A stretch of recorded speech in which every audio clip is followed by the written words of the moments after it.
तो कुछ समय पहले YouTube में एक कामदेव नाम का चैनल आता है। वो एक डॉक्यूमेंट्री अपलोड करता है सदगुरु के ऊपर, और आज तक सदगुरु ने जो भी कहानी अपनी सुनाई है, अपने एनलाइटनमेंट की सुनाई है, अपनी ईशा फाउंडेशन की फाउंडेशन रखने की जो कहानी सुनाई है, उसे विथ प्रूफ एक्सपोज कर देता है। आइए देखते हैं कि उस वीडियो में क्या बात हुई है। तो हर एक एनलाइटेड महापुरुष की तरह सदगुरु भी अपने एनलाइटनमेंट की एक बहुत अच्छी कहानी सुनाते हैं।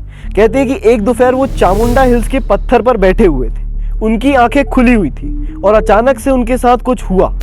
वो अपनी किताब में लिखते कि मैं अपने पूरे जीवन काल में यही सोचता रहा कि मेरी बॉडी और माइंड मैं है और बाकी दुनिया बाहर ही है, और अचानक से मुझे पता ही नहीं था कि क्या हुआ, मैं क्या हूँ। जो मैं था वो लिटरली हर जगह था, और ये हुआ सदगुरु का एनलाइटनमेंट। धीरे धीरे करके ये सब नॉर्मल होने लगा और सदगुरु को बार बार ये अनुभव होने लगा। घंटे घंटे गुजर जाते थे और जग्गी वासुदेव को पता ही नहीं चलता था कि हो क्या रहा है। उसके बाद सदगुरु को लगा कि मुझे इस एनलाइटनमेंट को पूरी दुनिया में फैलाना चाहिए, और इसलिए उन्होंने शुरू किया ईशा फाउंडेशन। और इसी एनलाइटनमेंट को वो बेचते हैं इनर इंजीनियरिंग के नाम से। सदगुरु अपनी किताब में कहते हैं कि ये उनका चौथा जन्म है। इससे 4 जन्म पहले, मतलब इससे पहले वाले जन्म में वो एमपी के किसी गांव में भिलवा नाम के स्नेक चार्मर थे। वो होता है ना, सांप पकड़ के घूमता, वो थे।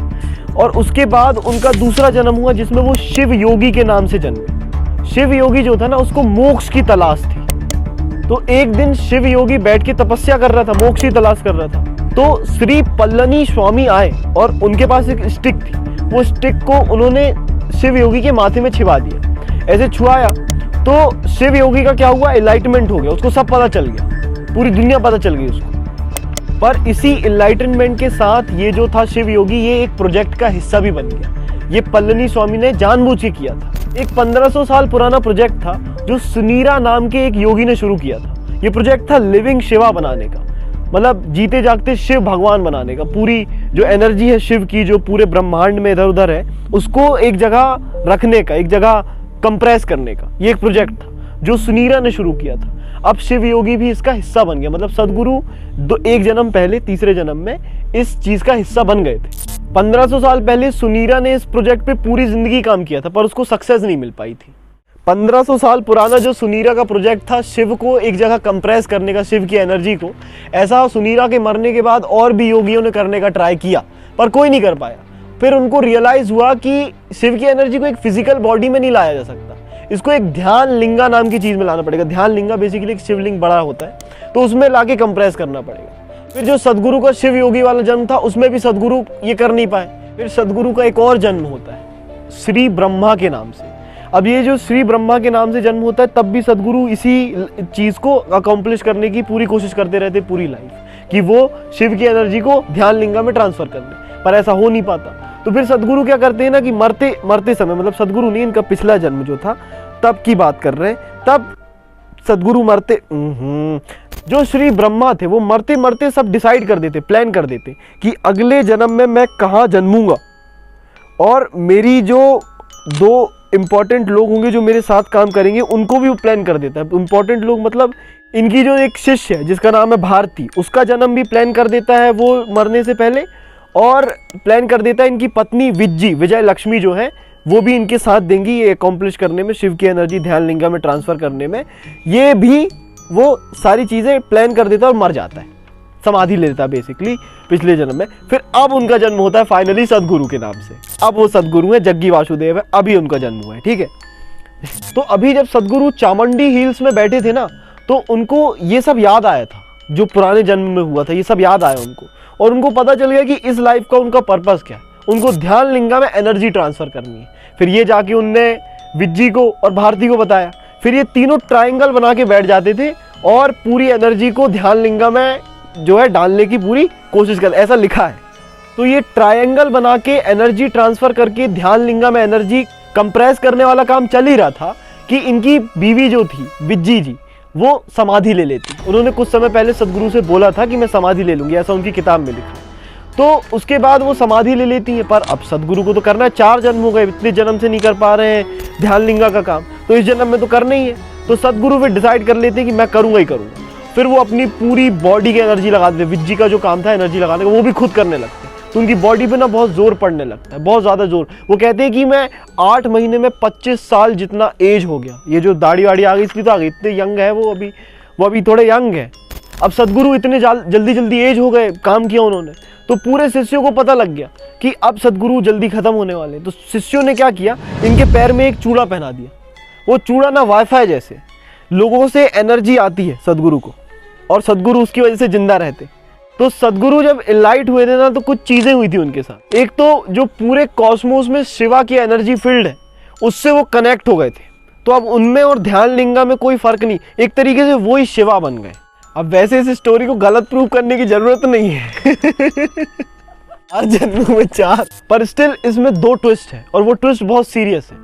तो सदगुरु के हिसाब से इनकी जो बीवी थी विज्जी, 31 साल की उम्र में इन्होंने समाधि ले ली 23 जनवरी 1997 में। पर जो विज्जी के पिताजी हैं, सदगुरु के ससुर हैं, उन्होंने सदगुरु के ऊपर या फिर जग्गी वासुदेव के ऊपर आरोप लगाया कि इन्होंने इनकी पत्नी का मर्डर किया है, और ये न्यूज़ इंडियन एक्सप्रेस में भी छपी थी। तो इस न्यूज़ में छपा था गनगना जी के हिसाब से, गनगना मतलब विज्जी जी के पिता के हिसाब से, कि उनकी बेटी उनसे कुछ महीने पहले मिली थी। जब उनकी बेटी उनसे मिली थी तो वो एकदम नॉर्मल थी, और अचानक से कुछ समय बाद उनको सदगुरु का सीधे फोन जाता है, मतलब जग्गी वासुदेव का सीधे फोन जाता है कि अब वो नहीं रही, उन्होंने समाधि ले ली है।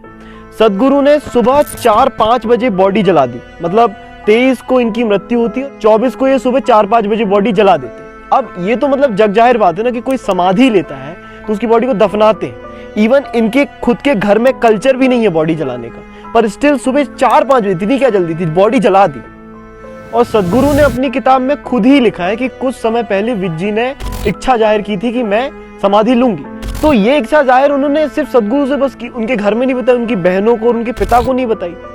और जब गनगना जी ने जग्गी वासुदेव की FIR लिखा दी और पुलिस इन्वेस्टिगेशन के लिए इनके पास पहुंची, तो ये यहाँ थे ही नहीं, USA चले गए थे लेक्चर देने, और पुलिस को कोई सबूत नहीं मिला क्योंकि बॉडी जल चुकी थी और फाइनल रिपोर्ट भी तैयार हो गई।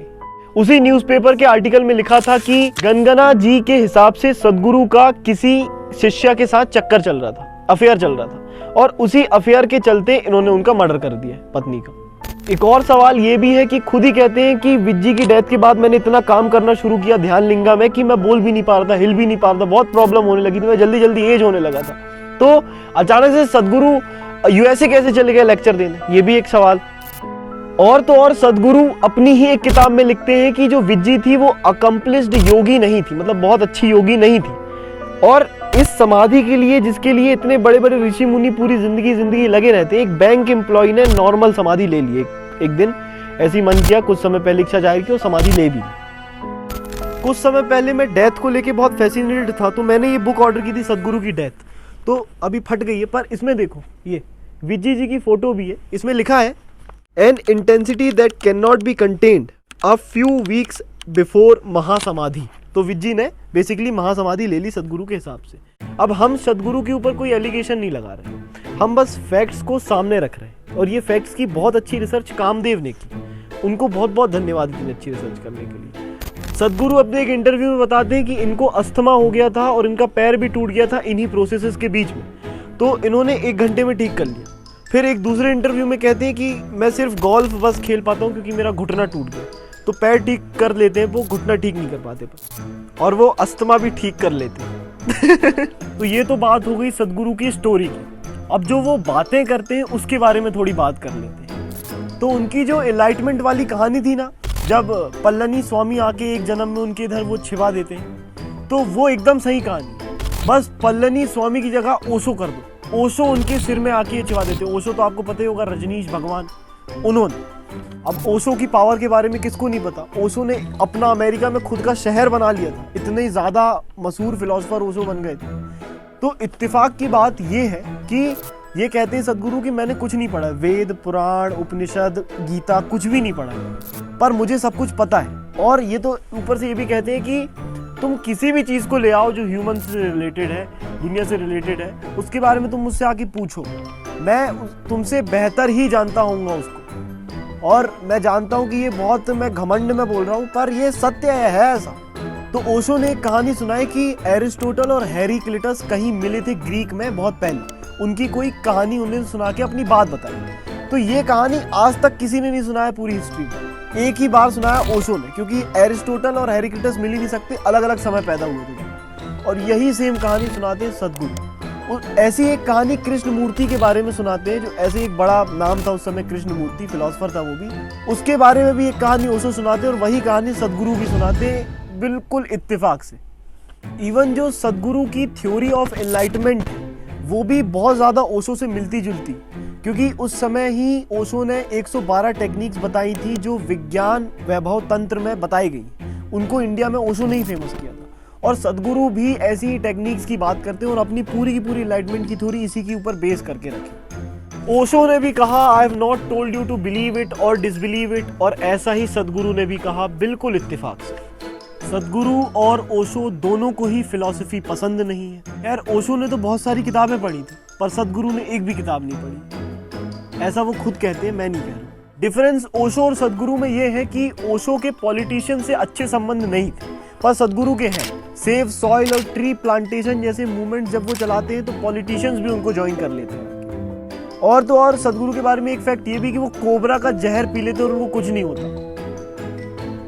पूरा का पूरा बिजनेस चल रहा है टैक्स फ्री मॉडल पे, और इतने सारे फ्री वॉलंटियर्स भी मिले। तो आप ये पूरी डॉक्यूमेंट्री जरूर देखें, बहुत अच्छी डॉक्यूमेंट्री बनाई है कामदेव ने। उनका बहुत बहुत शुक्रिया कि उन्होंने ऐसी अच्छी डॉक्यूमेंट्री बनाई, इतनी अच्छी रिसर्च दी कि हमने उसके ऊपर वीडियो बनाई। दर्शन प्रोडक्शन इसी तरीके से आपके सामने बेस्ट वीडियोस लाता रहेगा।